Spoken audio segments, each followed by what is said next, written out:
출애굽기 2장 1절부터 10절까지 말씀입니다. 구약성경 82면입니다. 한 절씩 교독하겠습니다. 레위 가족 중 한 사람이 가서 레위 여자에게 장가들어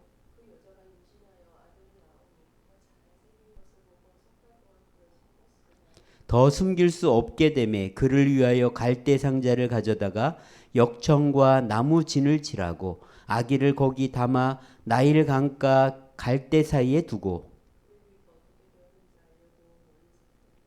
바로의 딸이 목욕하러 나일강으로 내려오고 시녀들은 나일강가를 거닐 때 그가 갈대 사이에 상자를 보고 시녀를 보내어 가져다가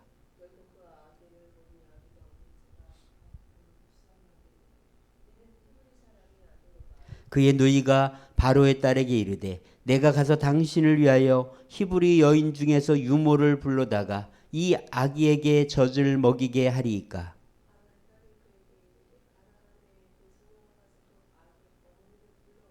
바로의 딸이 그에게 이르되 이 아기를 데려다가 나를 위하여 젖을 먹이라. 내가 그 삭슬 주리라. 여인이 아기를 데려다가 젖을 먹이더니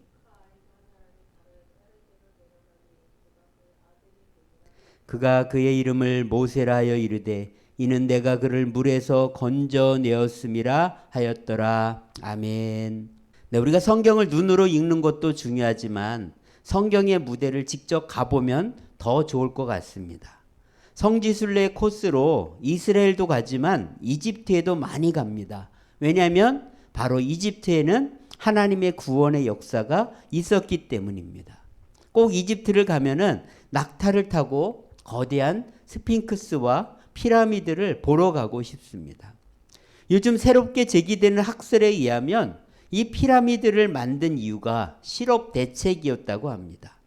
나일강이 범람할 때 일을 할 수 없으니까 남는 인력에게 일자리를 주고 의류와 식량을 배급하기 위해 일종의 실업 대책으로 피라미드를 만들었다는 것입니다. 하지만 저 개인적으로는 받아들이기가 힘든 것 같습니다. 피라미드를 세우려면 적어도 10만 명이 20년 동안을 공사를 해야 되는데 이게 단순한 실업 대책으로 보기는 어렵지 않을까 생각됩니다. 피라미드는 고대 이집트인들의 내세관을 보여주는 건축물입니다. 그들은 영생을 갈망했습니다. 이 세상에서 죽더라도 다시 부활할 것이라 믿었습니다. 그들이 영생하려면 천칭 저울로 죽은 이의 심장 무게를 재는 심판을 거친다고 믿었습니다. 정의의 깃털보다 죄를 지어 심장이 무거우면 괴물에게 던져져 부활할 수 없게 됩니다.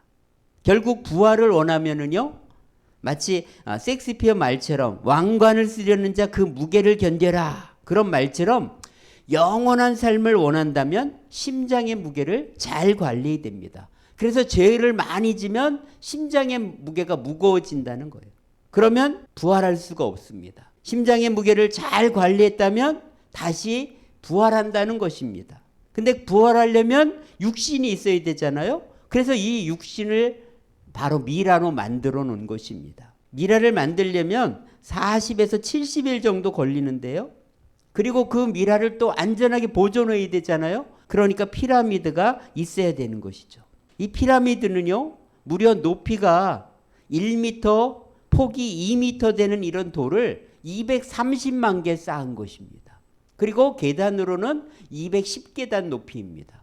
두께 30cm, 높이 3m로 돌을 잘랐다면 프랑스 전체를 돌릴 수 있는 그 정도로 엄청난 양의 바로 돌로다가 피라미드를 만든 것입니다. 4, 5천 년 전에 이런 피라미드를 만들었다는 걸 보면서 대단하다는 생각을 하게 됩니다. 반면에 또 이렇게 생각 들어요. 하나님을 떠난 인간이 얼마나 어리석은 짓을 할 수 있는지를 볼 수 있습니다. 죽음을 극복할 수 없으니까 자기들 나름대로는 이런 창의적인 방법을 찾았겠죠. 그러나 이것을 위해서 엄청난 대가를 지불했다는 것을 우리는 잊지 말아야 됩니다. 여기에 기울인 것에 아마 10,000분의 1만 하나님을 찾는 데 썼어도 아마 하나님은 놀랍게 은혜를 베풀어 주시지 않았을까 생각됩니다. 삼성의 창업주인 이병철 회장이 폐암 진단을 받고 나서 인간, 신, 종교에 관한 질문을 던졌습니다. 24개의 질문을 박희봉 신부에게 주었는데 답을 듣지 못하고 한 달 만에 세상을 떠나고 말았습니다. 2년 동안 폐암을 알면서 너무 늦게 이런 질문을 했다는 것이 아쉽습니다. 여러분, 기회는 늘 우리에게 오지 않습니다. 내게 기회가 왔을 때 그 기회를 빨리 잡아야 하는 것입니다. 여호수아 18장 3절에 보면은요, 여호수아가 이스라엘 백성들에게 말합니다. 어느 때까지 지체하겠느냐. 게으름을 피우지 말고 빨리 적극적으로 행동하라는 뜻입니다. 85세인 갈렙과 달리 7개 지파는 가나안 땅을 이제 다 정복했는데도 불구하고 적극적으로 땅을 차지하려고 하지 않았습니다. 하나님께서 주셨는데도 이 핑계에 저 핑계 대면서 실행하지 않았다는 것이죠. 이건 오늘 우리들도 마찬가지입니다. 여러분, 내가 지금 미루고 있는 게 뭐가 있습니까? 해야지 말만 하고 시작하지 않는 그 한 가지. 여러분, 다시 시작할 수 있었으면 좋겠습니다. 데니스 웨이틀리라는 사람은요, 이렇게 말했습니다. 비관론자들은 모든 기회에 숨어 있는 문제를 보고 낙관론자들은 모든 문제에 감춰져 있는 기회를 본다. 여러분, 문제를 보는 사람이 될 것인지 기회를 보는 자가 될 것인지 이것은 우리가 선택해야 됩니다. 하나님은 오늘 우리에게 은혜와 축복을 주기를 기뻐하십니다. 그런데 그 기회는 문제나 고생으로 가장하고 숨어 있기 때문에 대부분의 사람들은 몰라본다는 것이죠. 그래서 비관론자들은 왜 나한테 이런 일이 생겼냐면서 불평하고 원망합니다. 그러나 낙관론자들은 지금은 이해할 수 없지만 이것이 나에게 좋은 기회가 될 것이라고 생각한다는 것이죠. 자, 오늘 말씀은요, 창세기에 나오는 요셉 때로부터 약 350년 정도 지났을 때의 이야기입니다. 요셉이 애굽의 총리가 된 덕분에 아사할 뻔했던 야곱의 가족 70명이 애굽으로 이주했죠. 요셉이 총리니까 아무 걱정 없이 살면서 인구가 급속하게 증가했습니다. 그래서 70명의 인구가 430년 동안 200만 명으로 증가했죠. 근데 이거는 인구 증가율로 하면 약 한 2.4%가 되는데요. 이거는 결코 무리한 주장이 아닙니다. 1970년에서 90년대 세계 인구 증가율이 2.04%고요. 지금도 남아프리카의 인구 증가율은 2.7%나 됩니다. 그러니까 여러분, 이것이 불가능한 것이 아니라 그냥 평범한 수치라는 것이죠. 여러분, 출애굽기를 이해하려면 애굽에 일어났던 변화를 우리가 알아야 됩니다.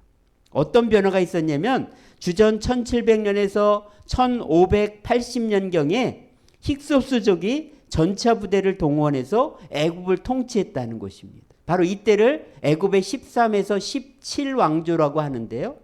이렇게 힉소스족의 통치를 받다가 18왕조의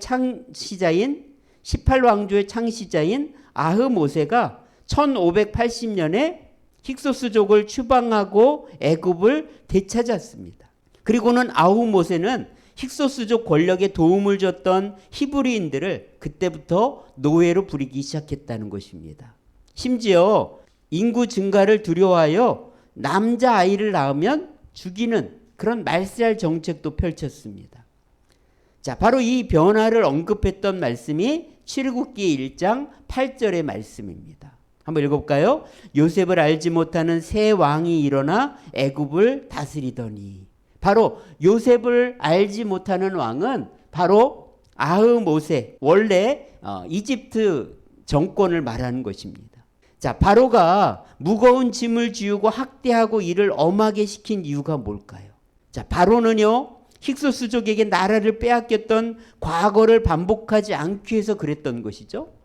그러나 하나님께서는요, 이런 고난을 통해서 이제는 애굽을 떠나서 약속의 땅으로 가길 원하시는 것입니다. 바로 고난은 하나님의 뜻이 이루어지는 기회, 때가 되었다고 말씀하시는 하나님의 사인이라는 것입니다.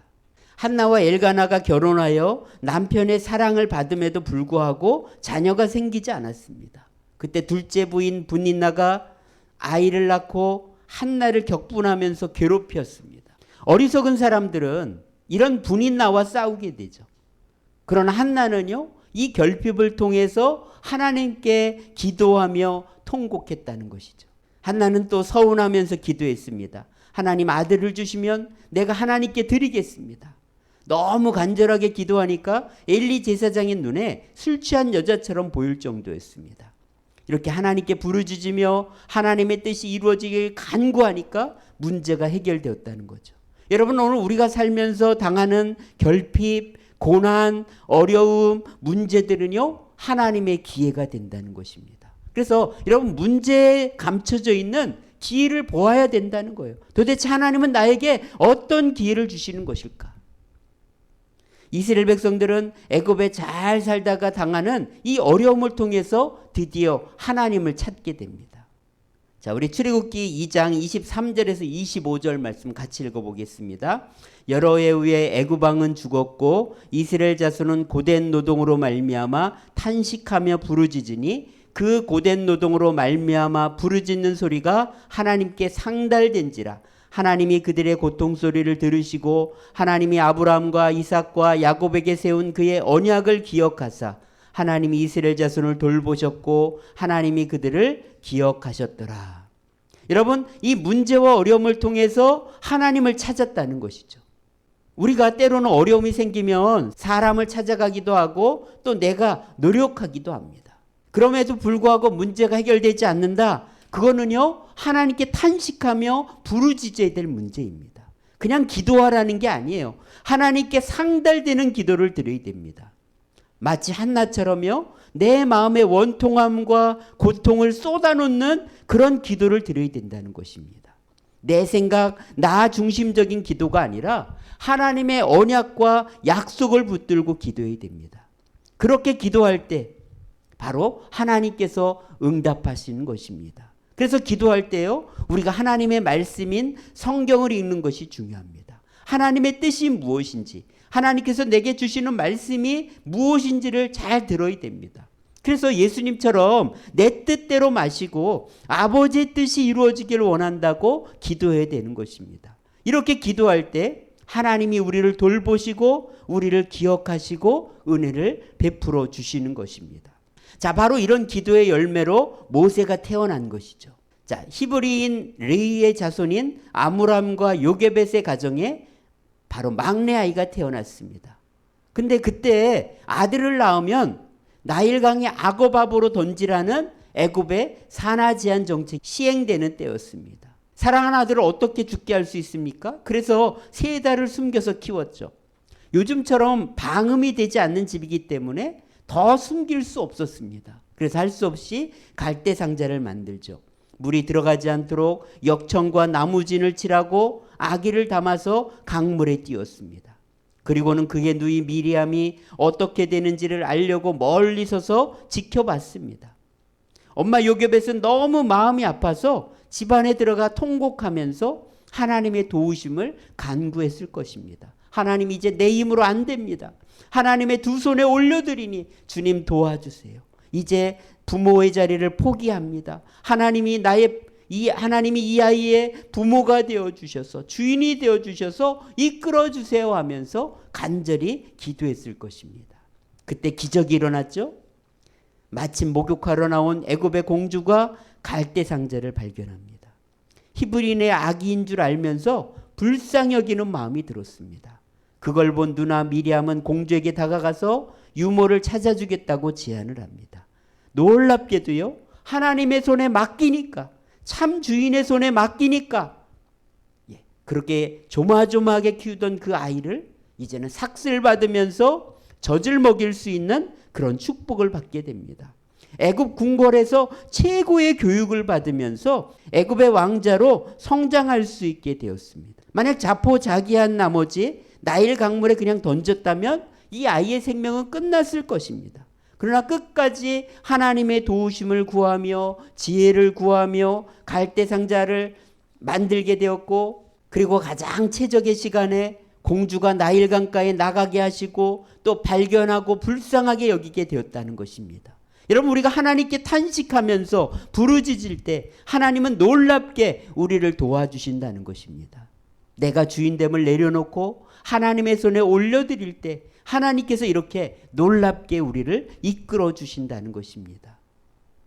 자, 하나님은 창세기 15장에 보면은요, 횃불 언약을 통해서 이 모든 일들이 이루어질 것을 아브라함에게 미리 말씀하셨습니다. 자, 창세기 15장 13절 14절 우리 같이 읽어보겠습니다.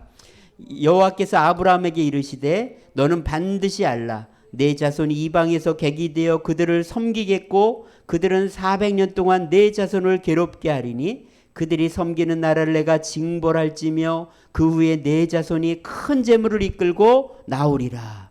하나님은 600년 전에 이미 아브라함에게 이 애굽에서 있을 일을 말씀하셨습니다. 이방에서 객이 되어서 400년 동안 그들을 섬기게 될 것이다. 그리고는 내가 징벌하고 너희를 구원해낼 것이다 말씀하셨습니다. 그런데 여러분, 때가 되었다고 해서 그것이 자동으로 이루어지는 것이 아니라는 것입니다. 그럼 어떻게 이루어질까요? 바로 우리가 기도할 때 하나님께서 언약을 기억하시고 역사하기 시작한다는 것입니다. 그래서 에스겔 36장 37절에서 이렇게 말하는 것이죠. 한번 읽어볼까요? 주 여호와께서 이같이 말씀하셨느니라. 그래도 이스라엘 족속이 이같이 자기들에게 이루어 주시기를 내게 구하여야 할지라. 내가 그들의 수요를 양떼같이 많아지게 하되 그래도 이루어 주기를 내게 구하여야 한다는 것입니다. 그래서 여러분 다니엘도요 매일 3번 창문을 열고 기도했던 것입니다. 하나님 약속하신 대로 다시 돌아가게 해주십시오. 그랬더니 포로된 지 70년 만에 돌아가게 하신 거죠. 또 더 간절히 기도하니까 한 번의 귀환이 아니고 무려 3번에 걸쳐서 귀환하는 기적이 일어났습니다. 여러분 마찬가지입니다. 하나님께서 출애굽이라는 구원의 역사를 어떻게 시작하셨는지 아십니까? 바로 부르짖는 요게벳의 간절한 기도를 들으시고 아기가 물에서 구원받게 하셨습니다.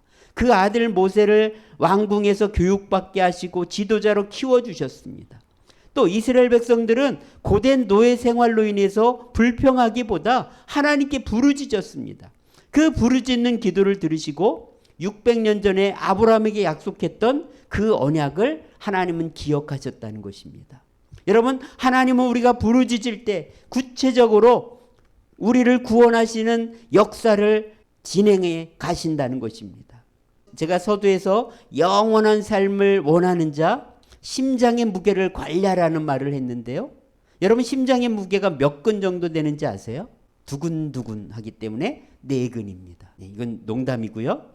자, 심장이요 육신을 위해서만 뛰면 안 됩니다. 우리 심장이요 하나님의 마음을 알고 뛰어야 된다고 생각돼요. 애굽 사람들처럼 그 헛된 피라미드 만들고 미라 만드는 데다가 힘을 쏟는 그런 인생을 살아서는 안 됩니다. 그리고 눈에 보이는 고난과 아픔만 바라보면서 탄식하며 살면 안 된다는 것입니다. 오늘 우리의 마음이 무엇 때문에 뛰어야 될까요? 바로 한나처럼 그 간절한 마음을 가지고 또 요게벳의 그 자식을 버려야 되는 탄식하는 그런 마음을 가지고 또 고된 노동으로 말미암아 힘든 마음을 가지고 하나님 앞에 부르짖는 그 마음을 가지고 우리의 마음이 나아가야 됩니다. 바로 우리의 심장이 하나님을 간절히 찾는 것 때문에 쿵쾅쿵쾅 뛰어야 된다는 것입니다. 자, 빌립보서 2장 5절에 보면은요, 너희 안에 이 마음을 품으라. 곧 그리스도 예수의 마음이니. 여러분 오늘 우리가 예수님의 마음을 갖고 살라고 말합니다. 예수의 심장을 가지고 살라고 말합니다. 오늘 바로 그 하나님의 마음을 찾고 하나님의 뜻을 향해서 나아갈 때 오늘도 하나님은 역사하신 것입니다. 특별히 예수님의 마음을 가장 잘할 수 있는 방법이 무엇일까? 저는 그것이 바로 복음을 전하는 것이라 생각됩니다. 예수님을 전하는 그곳에 우리가 하나님의 마음을 가장 잘 알게 됩니다. 오늘 우리가 다시 한번 하나님의 마음을 알고 하나님의 심정을 가지고 우리가 하나님 앞에 부르짖으면서 믿음으로 달려갈 때 오늘 우리의 삶에 베풀어 주시는 하나님의 놀라운 구원과 기적의 역사를 우리 모두가 경험하는 삶이 될 수 있기를 원합니다. 오늘도 우리의 삶에 하나님의 계획하신 놀라운 뜻이 이루어질 줄 믿습니다. 기도하겠습니다. 하나님 아버지 감사합니다. 우리의 삶에 많은 고난과 어려움이 있지만 그것을 통해서 하나님의 기회를 잡게 하시고 하나님의 뜻을 찾게 하시고 하나님께 부르짖게 하시고 하나님을 만나게 하시고 하나님의 구원의 역사를 경험하는 놀라운 축복이 되게 하여 주옵소서. 오늘도 마음과 정성을 다해 드린 예물을 받으시고 우리의 삶에 물질로 인해 어려움 없게 하시고 더 베풀고 나누며 하나님께 영광 돌리는 하나님의 심장을 가지고 사는 저희들 되도록 도와주시옵소서. 우리 구주 예수님의 은혜와 하나님의 크신 사랑과 성령의 충만인도 함께 하심이 하나님의 심장을 가지고 살기로 소원하는 우리 모두에게 이제로부터 영원까지 함께 하시기를 간절히 축원하옵나이다. 아멘.